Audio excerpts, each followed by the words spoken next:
រដ្ឋាភិបាលថៃបានផ្ញើលិខិតឆ្លើយតបជាផ្លូវការមកកម្ពុជាហើយក្នុងសំណុំរឿងព្រំដែនសមុទ្រក្រោមអនុសញ្ញានីតិសមុទ្រអង្គការសហប្រជាជាតិឬ UNCLOS ដែលមានន័យថាចំនួនធនធានសមុទ្រតម្លៃ$300,000 លានរវាងប្រទេសទាំងពីរបានឈានចូលដល់ដំណាក់កាលនីតិវិធីថ្មីគឺការជ្រើសរើសប្រធានគណៈកម្មការផ្សះផ្សាក្រសួងការបរទេសថៃបានប្រកាសនៅថ្ងៃទី19 ខែមិថុនាឆ្នាំ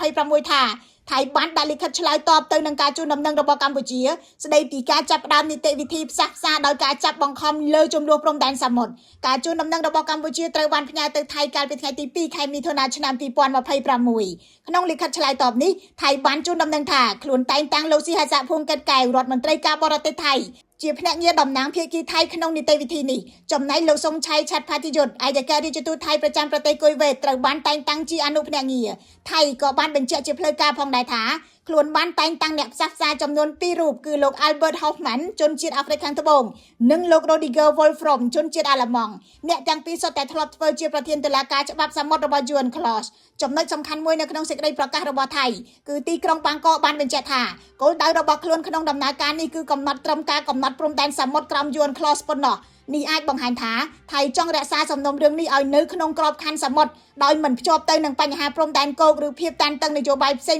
ៗរវាងប្រទេសទាំងពីរឡើយនៅខាងកម្ពុជាក៏បានតែងតាំងអ្នកផ្សះផ្សាពីររូបរួចហើយដែរគឺលោក Peter Jensen ជនជាតិដាណឺម៉ាកនិងលោក Jean Marc Tovenen ជនជាតិបារាំងដែលសុទ្ធសឹងតែជាអ្នកជំនាញច្បាប់អន្តរជាតិនិងធ្លាប់ដឹកនាំគណៈកម្មការបញ្ចប់ចំនួនដែនសមុទ្ររវាងអូស្ត្រាលីនិងទីម៉ូឡេស្តេ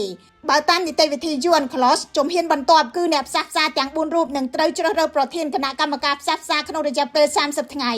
នៅពេលមានប្រធានគណៈកម្មការហើយនីតិវិធីផ្សះផ្សានឹងអាចដំណើរការទៅមុខជាផ្លូវការបានដែលរំពឹងថានឹងប្រើពេលប្រហែលជា2ឆ្នាំមុនពេលពួកគេអាចផ្ដល់អនុសាសន៍បញ្ចប់ចំនួនប៉ុន្តែមិនមែនជាការកាត់ក្តីឈ្នះឬក៏ចាញ់នោះទេខ្ញុំរស់សុធាពី News Today NTTV